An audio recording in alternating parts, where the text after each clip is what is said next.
seated.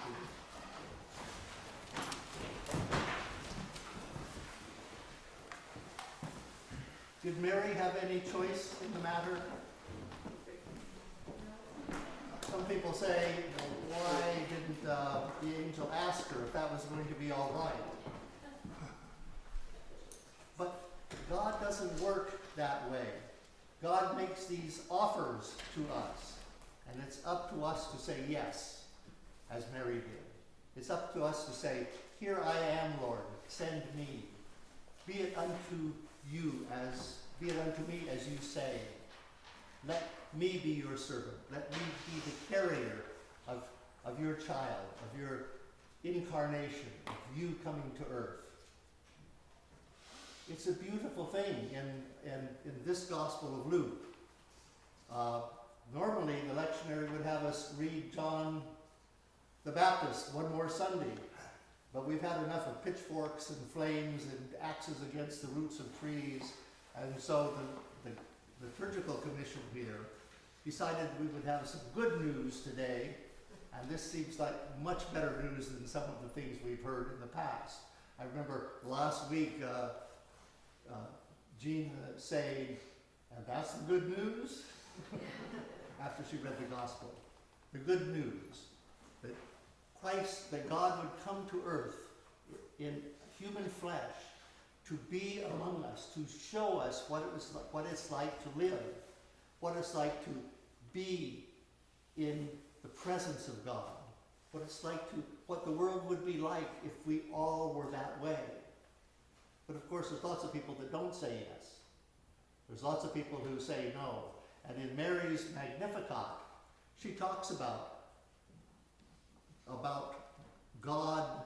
It's interesting the way she talks about it. She talks about it as if it's already happened. Is it something in the future, or is it something in the past? Because that's sort of the history of Israel, of bringing down the mighty and of raising up the poor, and it keeps falling apart. It keeps falling apart.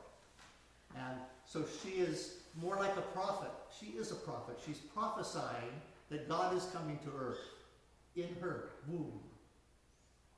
She's prophesying that this thing that's going to happen, this birth that's going to happen, will cause or has caused all of these things that she says in her Magnificat, beyond what we sang this morning.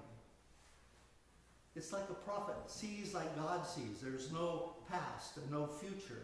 It's all present, all of that at one time. It's like the time that we talk about in history, the chronological time, chronos is the Greek word, and intersected by kairos, the breaking in of God into time, splitting it into pieces, almost like John's axe against the root of the tree, so that the prophet sees all of it happening at once. Physicists say if we could travel at the speed of light, everything would be like that. We would see the past and the future all at once. Of course, you can't travel that fast, at least only in Star Trek, but then you just pass through it. 1, 2, 3. But it's an amazing thing to think that way, just even a little bit, that that's the yes we say to God, the yes we say today, has an effect on people in the future and in the past. In the past, even those who have died, we still have an effect on their soul, on their life, on their continuing life in Christ in resurrection time. So what Mary is saying is, yes, let it be as you say. And immediately she goes off. Now Mary, incidentally, Mary was a virgin, but she was espoused. She was espoused to her to-be husband. And in the Jewish tradition, it was a legal connection. She could not marry someone else. She could not say no. Only he could say no. But and he almost did in Matthew's gospel, but not in Luke's.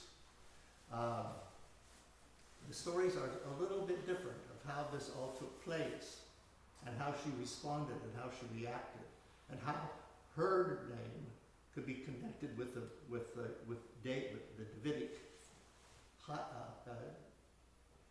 Davidic line, where it's a twisted kind of thing in Luke, but because she gets married, she will be married, there is a spouse.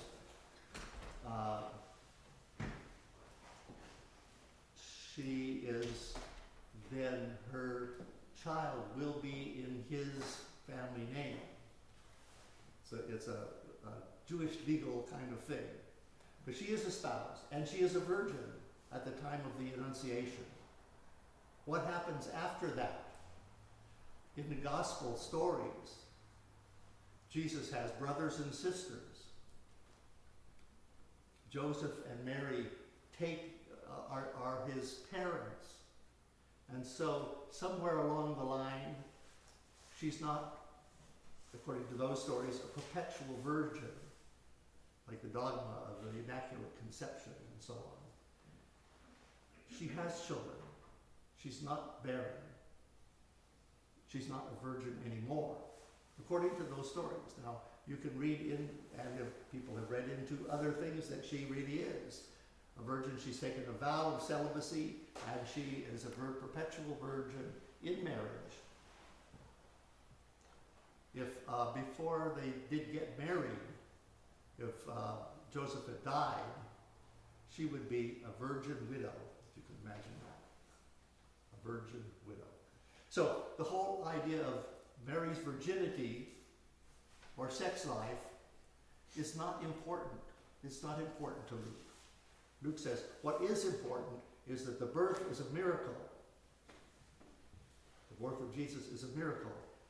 But aren't all births miracles? All births are miracles.